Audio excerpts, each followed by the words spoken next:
கடந்த 2 வாரங்களாகவே நாயை பற்றி அடிக்கடி செய்தி வந்திருக்கு. மாநகராட்சி கமிஷனர் ராதாகிருஷ்ணன் அவர்கள் ஸ்ட்ரிக்டாக ஆர்டர்ஸ் எல்லாம் போட்டுப்பார். நேற்றைக்கு புளியந்தோப்பில் 6 வயது சிறுவனை கடித்து குதறிய எதிர் வீட்டு வளர்ப்பு நாய். அதில் என்னென்னா தாய் மகள் 2 பேரும், அவங்க 2 பேர் மீதும் போலீஸார் வழக்கு பதிவு பண்ணிட்டாங்க. சட்டம் அமலுக்கு வருது, ஒரு சில விஷயங்களை சொல்கிறாங்க. அது கொஞ்சம் கூட பயமே இல்லை.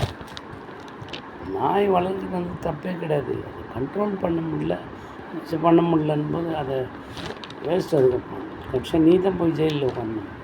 சட்டம் போட்டிருக்காங்க. சட்டம் நாயர்னு என் ஷார்ட்ஸ் போட்டிருக்காங்க. அதுக்குரிய செலவு ஆகிற அத்தனை நாய்க்கடிக்கு செலவு அவ்வளோ செலவு அந்த நாய்க்கடியினுடைய ஓனர் தான் பண்ணணும். அதில் குறைஞ்சபட்ச நஷ்டஈடு கொடுக்கறதுக்கு